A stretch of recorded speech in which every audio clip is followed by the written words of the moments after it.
with, I think it'd be a nice idea for us to go over to the Michigan Rehabilitation Center and talk to some of the staff over there. Yeah, I'll give Bob a call and see if he can get us in over there. Okay, great. Paul, as the executive director of this agency, would you mind sharing with us the impact of the wellness movement in terms of your staff and students here at this particular agency? I've been involved with the center for some 15, 17 years now, and over the years seen many, many positive benefits of physical conditioning and dietary management and monitoring. Over the years, we've encouraged our students to be involved with such things as horseback riding, skiing, both downhill and cross-country skiing, getting involved with our physical conditioning area. We are fortunate to have a dietitian who takes a very active role in trying to teach good dietary management, because a good number of our students are diabetic, and they have, over the years, been able to gain better control of their own physiological well-being. They've been able to reduce sometimes the amount of insulin that they've had to use. We've just seen many, many positive aspects related to that. That's probably really important at an agency for the blind. So you're telling me that people who have a disability can live a wellness lifestyle? Very much so.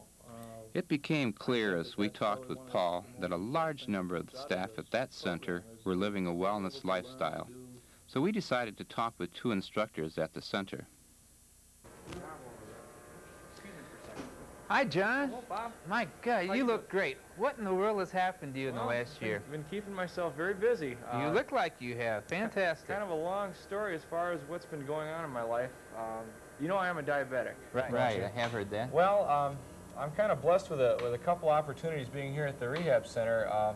Number one, being a diabetic, I got to keep close tabs on my blood sugar levels, and it's very important to keep them at a certain level for me to retain my health and my long-term health as well. What we've been trying to do here is kind of a cooperation between myself and some of the staff here at the Rehab Center. I've been on a program where I've been losing weight, and we have a dietitian here on our staff. How much weight have you lost, by the way? Well, you really look good. Well, over a period of about 5 years, I've lost about 70 pounds. Wow. Within the last year, I've lost 45 pounds. Tremendous. Of that weight. And what happened is there was a period of time in my life when I went through college when I really wasn't that active physically, and I more or less ate whatever felt like eating, going on my binges, my good old partying and all that. And it kind of carried through for the first couple of years while I taught here at the Rehab Center. Well, since then, I gained an excessively amount of weight. I weighed approximately 240 pounds, and I think because of that weight, my system just went out of kilter, and I discovered I was a diabetic. How were you feeling at that time? Very tired. It was. I was very fortunate to be able to get through a normal work day of 8 hours, and I can't really say teaching at the Rehab Center is a whole lot of strenuous work, but when I got home, I'd eat and I'd be ready for sleep. It's to the point where I did not have the energy to get anything else done other than what I had to do here at work. So in cooperation with our dietitian here, she put me on a high-fiber diet, which is specifically set up for the exchange list according to how a diabetic should be eating. And then the nurse put me on a blood testing program where we have a home blood testing unit, and it's one of two types. One's called a dextrometer, and the other one's called a glucometer. And each one would allow me to monitor my own blood sugar levels throughout the day. Oh, I see. Tying those two in is also in cooperation with my family physician, who had me on insulin for my diabetes. By intertwining all three of the people helping me out, what we finally did is we set up a program where I would, number one, exercise for a minimum of 40 minutes per day. Number two, stick to a strict 1,400 calorie diet. And number three, monitor my blood sugar every day. That sounds like a nice, healthy way to live for most people. Well, yes, and for me, it's a matter of survival, too. Right. I remember when my doctor told me I was a diabetic, he says, from this point forward, you're not going to live to eat, you're going to eat to live. And that kind of stuck to me. For the first couple of years, it was hard for me to come to grips how much physical activity I'd have to pour in to keep my insulin levels low enough. But finally tying this in with my dietitian's specific diet, the monitoring of my blood sugar, and my exercising, which has kind of exploded in the last 2 years. I've put in approximately an hour to an hour and a half worth of exercise every evening now. Sounds like you're into kind of a lifestyle change Yes, then oh, at this entirely, point. entirely. I'm regaining my energy now, and at first it was kind of traumatic to get started. I know any jogger who's out for the first time, those first few weeks, the first few months are a real drag. But after I got working at it, I worked my way up to 3.5 miles for the first couple months. And then as it started to steamroll. Then I finally realized how much energy I was getting out of it, how much energy that I had after I was done, and how much better I felt in the evening after I was done with work then. Fantastic.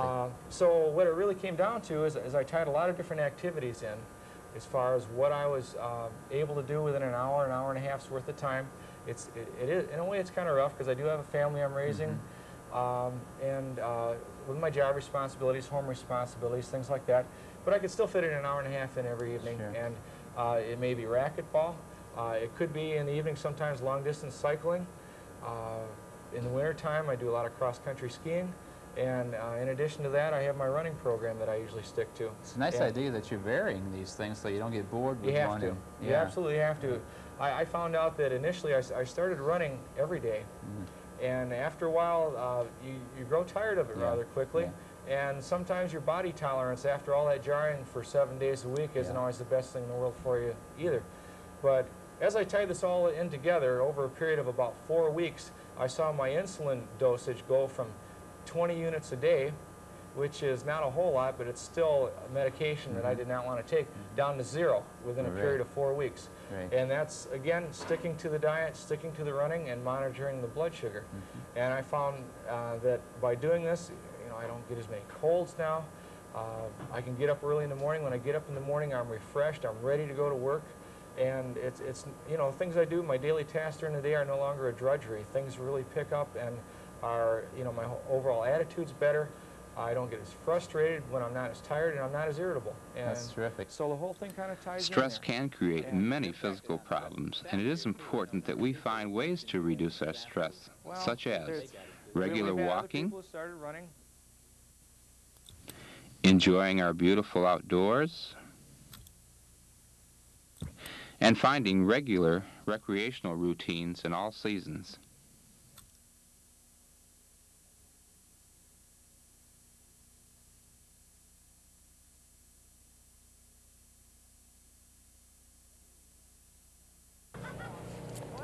I do downhill skiing recreationally. In fact, I do both downhill skiing and cross-country skiing. Part of it is just for the recreation, part is for the health. My family skis with me. I also do participate in the National Ski Patrol. I tie my recreational love in the wintertime of skiing into health promotion, disease prevention in the sense of participating in safety of skiing. I'm a Red Cross first aid lifesaver and a member of the National Ski Patrol. Today is the first time I've ever had the opportunity to be a guide for a blind skier. Laura here is a blind skier, and she instructed me on what to do, and she'll tell you a little bit about blind skiing. I'm Laura, and I'm a blind skier, and I ski with a bold group, Blind Outdoor Leisure Development, and I do it to stay in shape because it's a lot of fun. And I've only been skiing for 2 months, and I have a regular guide that skis with me, and to get on the ski lift, I'll take his arm and we'll go up to the top of the ski lift, and then at the end he'll take my arm again and we'll get off the ski lift. And on the way down the hill, he'll tell me which way to turn when I get real close to the bank, so he'll say left or right. And if I have to take a long turn to the left or a long turn to the right, he'll say left, left, left. And then when he ceases, then I'll know that I can go on with my skiing down the hill. And it's just a lot of fun. It is important that we find activities which are enjoyable and safe.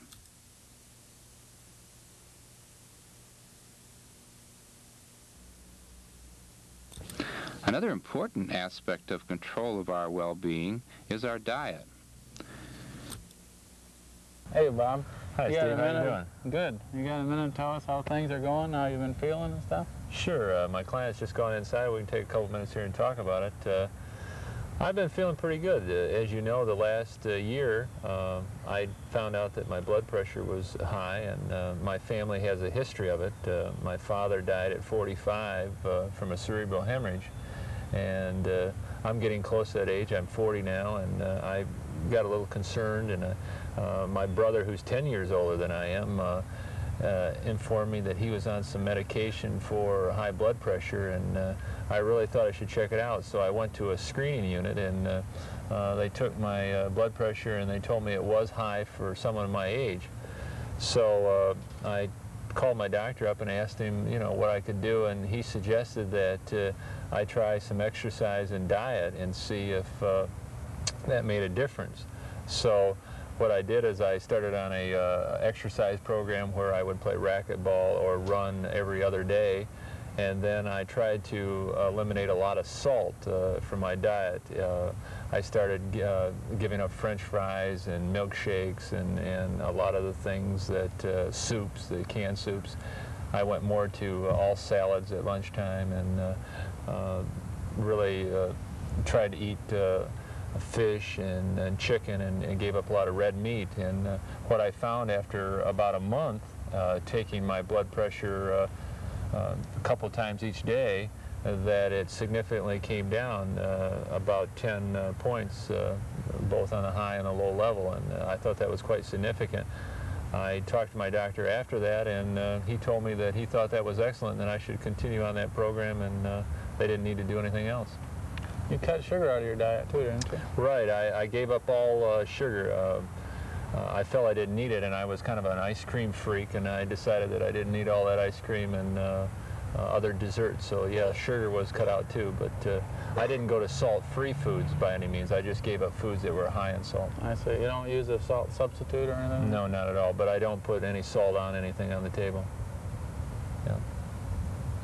Okay, why don't you come on up, and I'd like to show you the mobile unit. We just got back from a trip up to Oscoda for a week, and some of your students were involved from the university, and I'd like to show you what we did.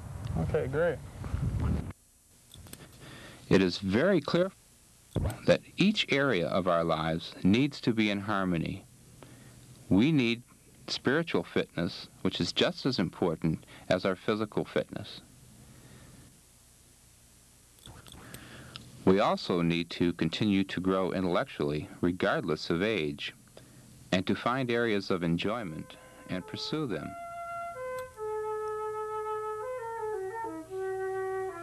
Self-discipline and self-responsibility are the key words in health promotion.